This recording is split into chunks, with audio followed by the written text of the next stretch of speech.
Good evening to the guest of honor, the audience, and my teammates. I am Yasha Nirati, a former student of Institute of Bioinformatics and Applied Biotechnology, or IBAB for short. I am currently working as a scientist in Biocon, Bangalore. And on behalf of NyBerMan Bioinformatics, I'm delighted to have all of you join us today for this webinar as we dive deep into the strategies and tips for successfully preparing for the online entrance exam, which is scheduled on 28th of May 2023, and the personal interview scheduled on June 2023 for the upcoming batch. I would like to briefly introduce NyBerMan Bioinformatics. We, one of the internationally recognized bioinformatics services, firms found in 2019, provide training, project outsourcing, and consulting services in bioinformatics. In addition to that, we provide expert services in structural bioinformatics, chemoinformatics, computational drug design, molecular dynamic simulations, omics, and other allied domains. For further information, please visit our website www.nyberman.com. So, introducing our guest speaker, I'm deeply honored to welcome our esteemed guest, Dr. Shruti Vembar, Assistant Professor at IBAB. She joined the Institute in 2018 as a faculty scientist to head a research program in malarial molecular parasitology. Today, she'll be talking about IBAB programs offered, highlighting the MSc program provided by the upcoming academic year. Furthermore, it gives me immense pleasure to have with us Rajdeep Jha and Vaibhav Saigwala, the current IBAB MSc students. They will help the viewers by sharing the tips regarding their preparation for IBAB entrance in a short discussion. So I would request Shruti ma'am to take it over and throw some light on IBAB programs, the masters and the other programs are offered by the Institute. Yes, thank you very much, Yasha, and it's really lovely to see you after many days. So Yasha is, of course, a student of IBAB, and she kind of reached out to me to talk to you all a bit about the program and a general kind of the format of the entrance exam. This might be information that is available on the internet, but I'll reiterate that. So I'll talk to you a bit about that and, what has been the success rate of the program, why should you apply to IBAB? We think we are a world-class institute. So I'm here to talk to you a bit more about that. And then I'll hand it over to two of our current students, as Yasha said, Rajdeep and Vaibhav. Rajdeep is in the currently graduating batch, so the second year of our MSc program, and Vaibhav is finishing his first year. So they have gone through the exam and the interview process recently. So they'll really be able to tell you a bit more about their experience, and then also later on during the Q&A session, take questions in that regard, right? So let me start by introducing IBAB very briefly. So IBAB, which stands for the Institute of Bioinformatics and Applied Biotechnology, was really an institute that was founded kind of ahead of its time. So what do I mean by that? So in Bangalore, at the turn of the millennium, this is around 2000, the IT industry is booming, but at that time, there was actually a group of individuals. These were scientists, industrialists, including the leader, the chairman of Biocon, Dr. Kiran Mazumdar-Shaw. So all of them actually felt that they should establish an institute that can actually marry informatics and biotechnology, right? And that was the idea at that time. Also, bioinformatics was picking up tremendously. So that was the idea behind which IBAB was founded in 2001. Initially, for the first 10 years or so, we mainly ran a lot of postgraduate diploma programs, but our MSc program, the current one, which I'll talk to you a bit more about, was launched in the year 2011. And we are currently on our 12th batch of intake of students for this program, right? So it's a kind of a dual degree program, we like to call it. It's an highly interdisciplinary program. And the reason why we call it a dual degree program is because we teach all the subjects that might be covered in a regular biotechnology program and a regular bioinformatics program. We kind of have clubbed these together, and we have established this dual degree program where a person who graduates from this will get a degree in biotechnology and bioinformatics. The degree is, we're currently affiliated with Bangalore University for the awarding of this degree. So this program has, like I said, is now in its 12th year. It's finishing its 12th year, and it has been highly successful. We usually get students from all across India who apply to the program, and we end up selecting around 40 to 50 students per batch. For that is like our kind of cap is around 50 students that we can take for this program. And we teach them different aspects. So we teach them a lot of subjects which you would find, like I said, in biotechnology. So a lot of cell and molecular biology, immunology, genetics, microbiology, synthetic biology. We also teach genetic engineering, all of the kind of latest technologies that people are using in these spaces. And at the same time, we do a lot of bioinformatics teaching as well, and a lot of computer programming. So all of our students, they end up learning to program with C++, they learn Java scripting, they learn Perl, they learn HTML. Like they really learn a lot of different things.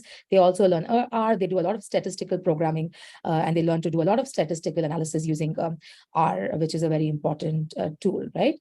And all of this knowledge, which they gain around in 3 semesters, they are able to then build a project in their 4th semester. So it's a research project, which usually the students do with faculty members at IBAB. And over this 6-month project is when they apply a lot of this knowledge that they have gained over the first 3 semesters. It is an intense program. Like we do tell our students that they learn a lot of information. They're constantly kept on their toes. They're really kept busy, and Rajdeep and Vaibhav can also share a bit about their experiences that they've had in this program. So it's a really intense program. By the end of it, we have a 95% success placement rate, where a majority of our students are absorbed either into industrial jobs or into academic jobs. There are some students which we also promote entrepreneurship. So IBAB was really founded on 3 pillars: research, entrepreneurship, and teaching, right? And education. These are kind of 3 pillars of IBAB. So we also, if some of our students want to be entrepreneurs, we do promote it. At the moment, we actually are hosting one company at IBAB, which was started by our ex-student, right? So we do try to promote entrepreneurship as well. So this is really kind of how IBAB is, and this is the current MSc program is. But what I'm really excited to share with you today is that we have launched a second MSc program. This is an MSc program in big data and biology. So this was initially started out as a postgraduate diploma course. So it was funded by the Department of Biotechnology as a postgraduate diploma course that ran from 2019 until the end of last year, until 2022. And now from this year, from this July onwards, we're very happy to say that we've been able to convert it into a 2-year MSc program, what started out as a 1-year postgraduate diploma program. And this program, we believe, will really fill a very important kind of,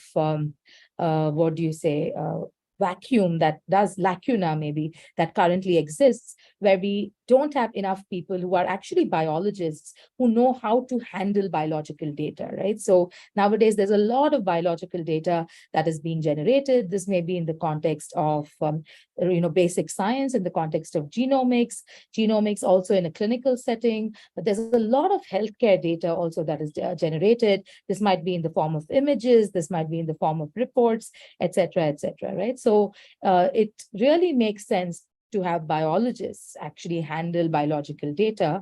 So this big data and biology program will train students not just in some very basic aspects of biotechnology, which we will provide as part of the curriculum, but we'll also really train them in programming, in handling large amounts of data, right? So for that, we'll also be providing a lot of genomics training, a lot of training in machine learning, artificial intelligence, and image analysis, right? So a lot of ways of working with big data sets, right? So this is the idea of the program. So we're launching it this year. So this year will be the first intake. And many of you here today may also be, want to consider, consider this program if some of you are still in your second year of bachelor's and have not yet applied to take the entrance exam this year. So that is the second program, and we're very happy to be launching it. And we believe it'll really, again, with the postgraduate diploma program, we had 100% placement rate, right? So we were really able to, our students were able to get jobs in a variety of different industries for this particular program. So yes, so we are excited to be launching it, and there is going to be, of course, a common entrance exam that is for both of these programs. And I'm sure many of you would have visited our website, and actually you would have seen, what is the kind of format of the entrance exam. So I don't need to talk to you too much about it, but the idea is that the entrance program will, the entrance exam will actually cover topics from in mathematics and logical reasoning. There'll be biology, there'll be chemistry, and there'll be physics, right? So, and there is different kind of marks allocated to each of these subjects. And this year, from last year, we actually started a negative marking scheme. So there is every correct answer will get a certain number of points, and every negative answer will also cause you to lose points. So remember, when you're answering your questions, then to really make sure that you're answering, if it's better not to bluff, right? Because if you bluff, you could actually lose points. So that is with regards to, yes, MSc program, IBAB, the format, as Yasha already mentioned, the entrance exam is coming up. It's the next weekend, the entrance exam is going to happen. And then once the entrance exam has happened, we usually shortlist a certain number of, based on how the performance is in the entrance exam. We invite several students for the interview. The interview this year, we are still not sure if it's going to be completely online. We will release that information soon as to what kind of mode it's going to be happening in, whether it's fully online or if it's going to be in a hybrid mode. It's still, we're still discussing this, but keep an eye out for that information. And usually every student is contacted at least a week before the interview so that they do have enough time to prepare for the interview. So while I can't tell you more about all of these, our students can actually tell you a bit more about the exam and the interview itself. So I'll hand it over to them. So I'll call upon Vaibhav first. So Vaibhav took the exam last year, so he'll really be able to tell you a bit more about the exam. So Vaibhav, please introduce yourself and tell them a bit more about the IBAB entrance exam. Yes. So I'm Vaibhav from MSc 12 batch. So I basically did my bachelor's from Christa Jayanti College from Bangalore. My background is like biotechnology, biochemistry, and genetics. So last time when I gave my exam, so the exam pattern was like for 2 hours, and we have like 100 questions in it, and like there are multiple subjects like mathematics, physics, chemistry, and biology. So mathematics and logical reasoning has 20 questions, and chemistry had 20 questions. Biology had the most, like 40 questions, and the physics were of 20 questions. So each question carried like 2 marks if it's correct, and if it's wrong, there'll be 0.5 marks will be deducted. And the syllabus would be in general 12th class level. So it's a basics, and their test your logic and reasoning.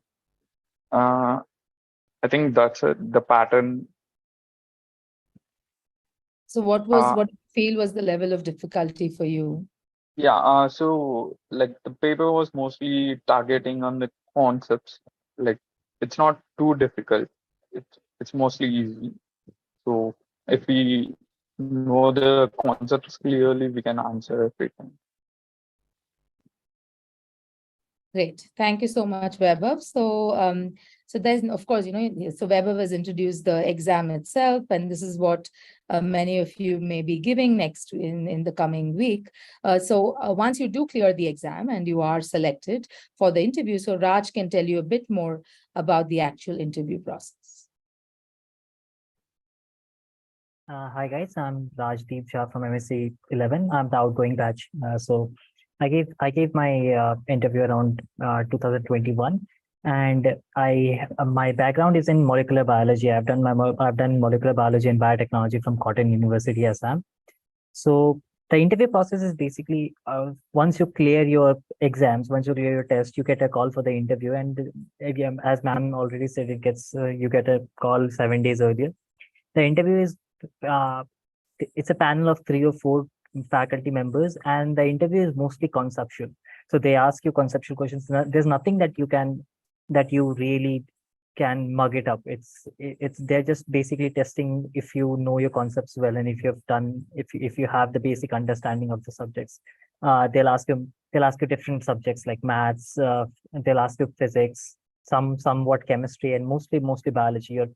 And in biology, you're given the scope to choose your uh, field of interest. For example, if you say cell biology, there might be questions on cell signaling, or you know different types of cells, or something of that sort. So, and generally the members in the panel are very encouraging, and they, even if you falter at some point, they might give you hints, and so that you can build up on that. And they are not really it's not really like a test per se.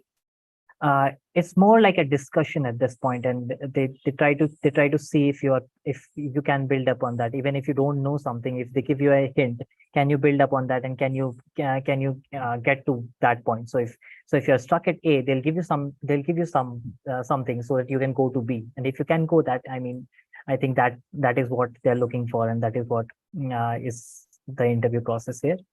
Once the interview is done, you get your results pretty quick. So yeah, that's it. Thank you. Thank you so much, Raj. So yeah, as you heard, right? So, and I will add to that. And this is really the reason why we kind of really look for how strong the concepts are in a student is because that's kind of how we've designed our program, right? So the MSc program is really designed so that we don't want you guys to just be muggers. We don't want to just be, sorry, I don't think that word exists, but we don't want you to actually just keep rehearsing and memorizing things. The idea is that we want to strengthen your basic concepts. And the idea is that we want every student who comes out of IBAB to be able to think critically, right? And this kind of critical thinking and reasoning can really become very important in any kind of job that the student goes on to be, because we believe that every IBABian is going to be kind of our ambassador. They are going to go out in the world and actually make a name for the institute. And this is the kind of training we provide.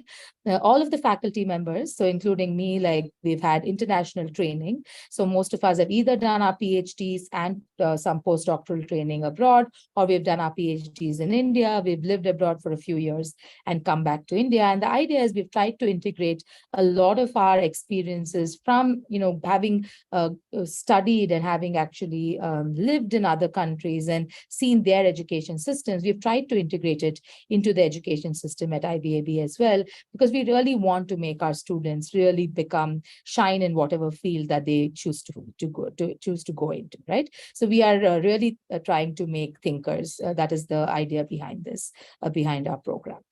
So with that, I think the introduction to IBAB is probably good enough.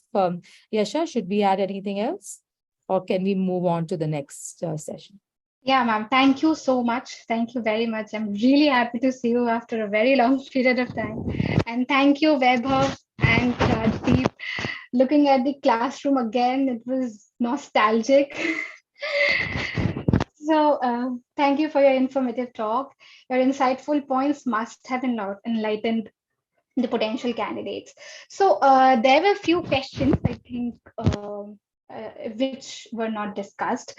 So students who are applying, most of them have this query that before applying, do we definitely need to have some coding skills or a good knowledge about bioinformatics, because a lot of them are coming from core biology areas like undergrad from zoology, botany, so they don't have much exposure towards coding and bioinformatics, so they have this confusion. Can you please just give some idea to them? Sure. So I'll talk about the syllabus a bit, and then maybe even Vaibhav and Rajdeep can add to this, because maybe they didn't have any coding skills when they first came. I do not know, but they can add to that, right?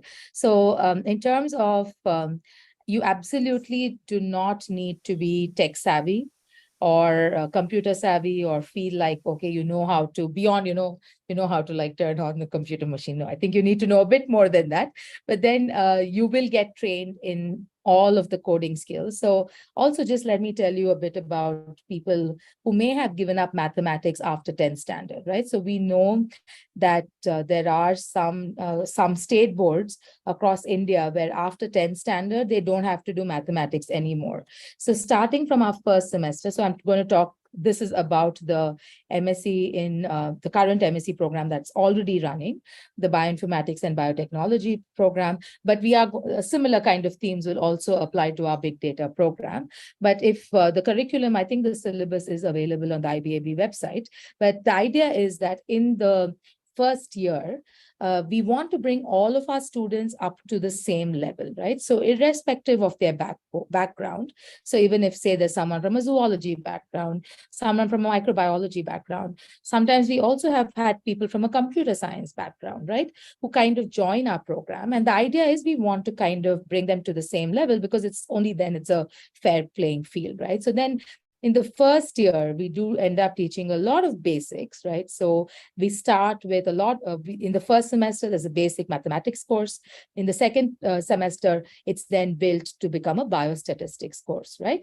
In the first semester, there's a basic bioinformatics course. In the second semester, there is an advanced bioinformatics course. Then in the first semester, there's a lot of cell and molecular biology. There is genetics. There is other kinds of subjects that are taught. And then in the second semester that, you have advanced biochemistry, we have immunology, microbiology, and immunology. So all of these are subjects that then get taught in the second semester. But all through this, especially the first 3 semesters, all along, there are different programming languages that are being taught to the student. And we have excellent teachers who do that, who literally start from scratch, right? Like they assume that some of these students, most of these students have never even opened a terminal to actually write a program, right? So we basically start there. So across 3 semesters, every semester they're taught different coding languages. And we have some of our students who actually go on to become coders, right? After people who start with zero knowledge of programming, who at the end of 2 years actually go on to get jobs which involves writing programs. Of course, all of them will get the concept of running programs, working with syntax of different types of commands, etc., right? So they understand all that. But then beyond that, we also have students who go on to write their own programs, right? So they actually become programmers. So you don't really need any prior knowledge. Prior knowledge is always useful. I mean, I'm not saying you should not, if you have the time and you want to prepare once you say clear the entrance exam, clear the interview, if you can really definitely come, you can prepare beforehand. Now there are excellent courses through Coursera, etc. We encourage you to prepare, but it is not needed because that is the idea. I mean, we're giving you an education and it is a whole rounded education. You will learn how to become learn how to write in different programming languages. Maybe Raj and Weber can add to that, and then we can take the next question. What was your experience? So as ma'am mentioned, like most of the classmates, like they're from different backgrounds. So most of them don't have the coding and mathematical background. I myself studied maths. Last time was in my 10th class. Later that I haven't studied, but after coming here, they really taught me from the basics. And as ma'am told, like they first clear the basics and then they'll teach you everything. Like it's not like you'll not be taught. So they'll clear our concepts from the start.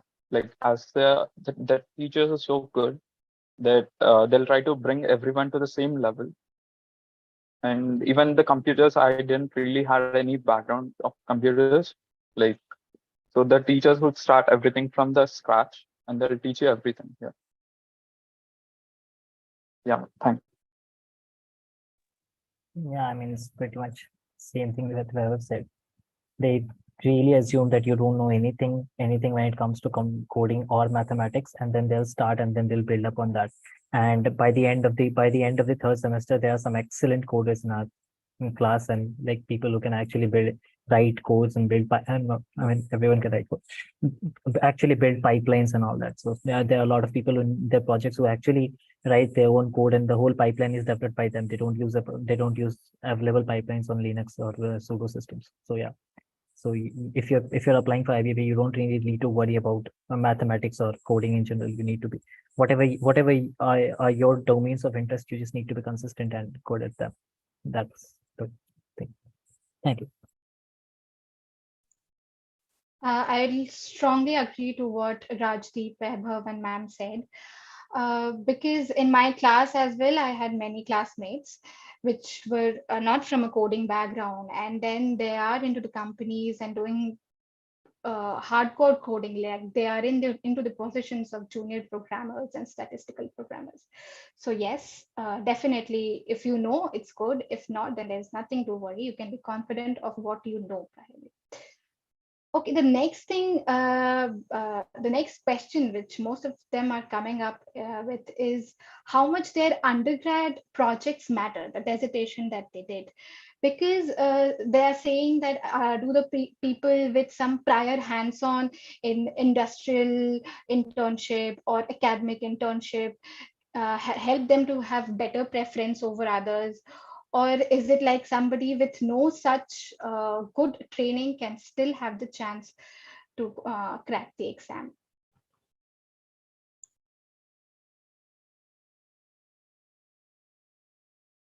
Can you just quickly summarize it once more, Yasha? Yeah, sure, ma'am, definitely. So, ma'am, there is this confusion among students that how much their undergrad Project, right? the Or thesis other project industrials. matter.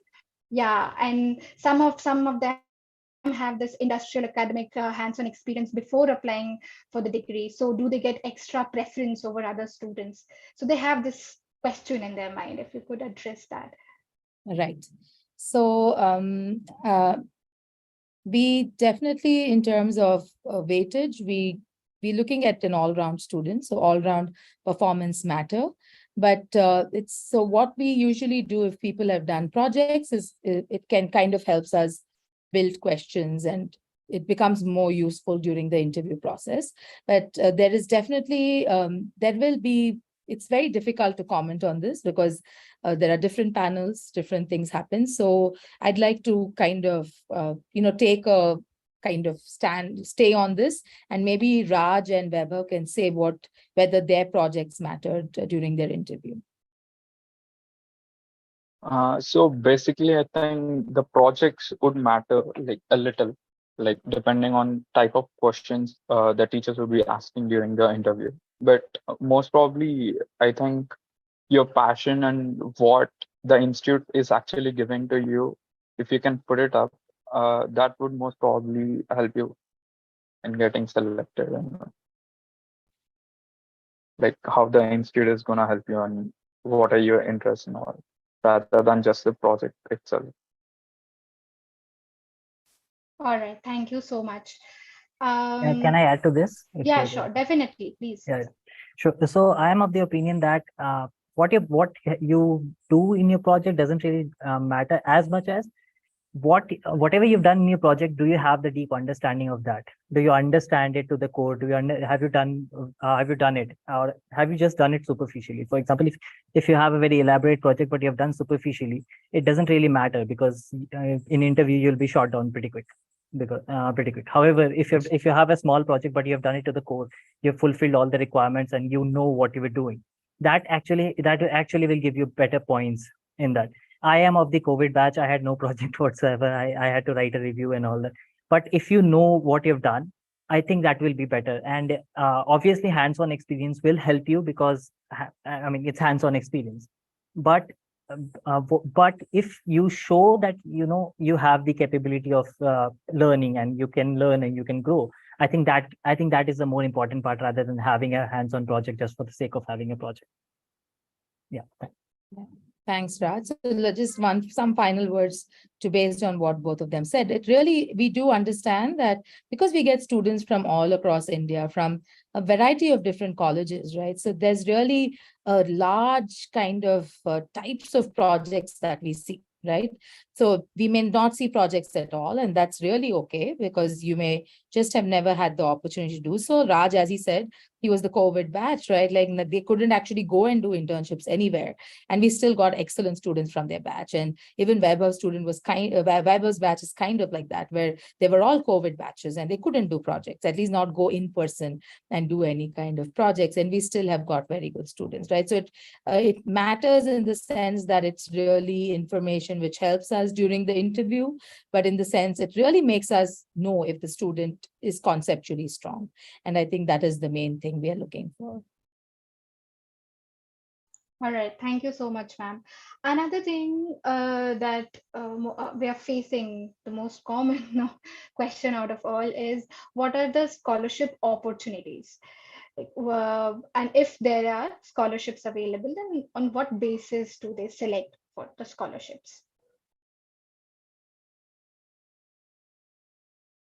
So yes, there are scholarship opportunities. There are quite a few.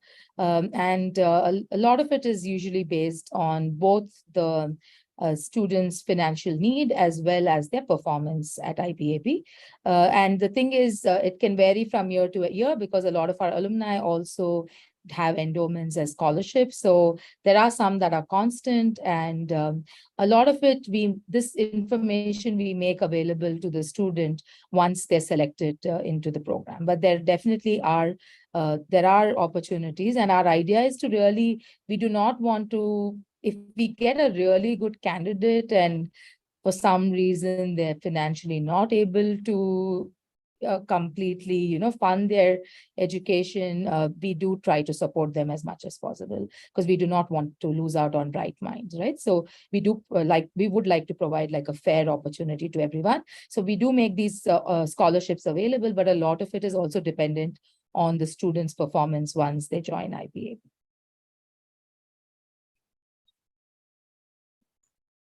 Thank you so much, ma'am. There are a few questions in the chat box section, so we'll address some of them.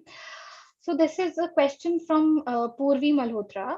She's saying, hello, everyone. Can you please suggest certain topics that would be given more weightage in the exam from physics and chemistry section?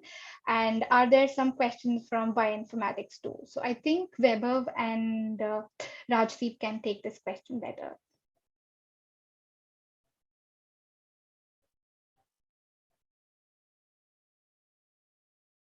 Okay, so I'll take this first. I think more weight in physics and chemistry, the more weightage is basically given on the bigger chunks of the topics. Like if you've studied for the IIT JAM or other exams that you normally study for, I think that should be enough. However, if you're asking for proper topics, I think kinematics, optics, I think yeah, electromagnetism.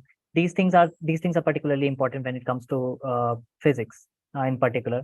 In chemistry, they generally ask you about atoms, and I think the structure of the atom is very important. There's some organic questions might be there, but do not worry. The questions are not very hard. They are just from 10+2 level. So you will be able to solve it if you just go back and brush your NCERT. I think it should be enough for you. That, yeah. Thank you so much. Yeah, please go ahead. Yeah. So even I think the same. The questions won't be too difficult. They're just basic. Like if you know a basic concepts like linear motion and all, you can just clear it up. Like the formulas and all won't be huge, like a need and all. So they'll be very simple question. It normally checks your understanding levels. That's it.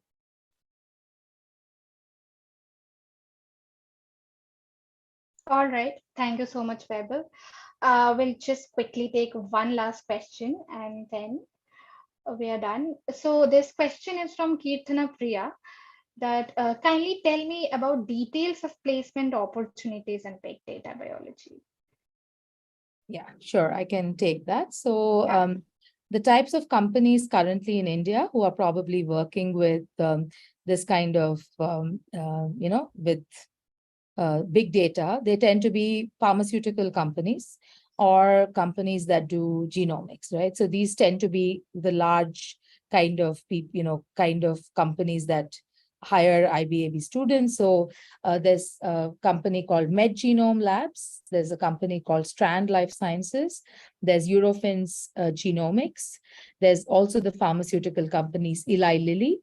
And there are some students who also actually go on to do PhD. There's TCS Innovation Labs. So these are the kind of companies that have been able to hire, that have actually hired our big data biology. These are our postgraduates, right, who've been hired by these companies.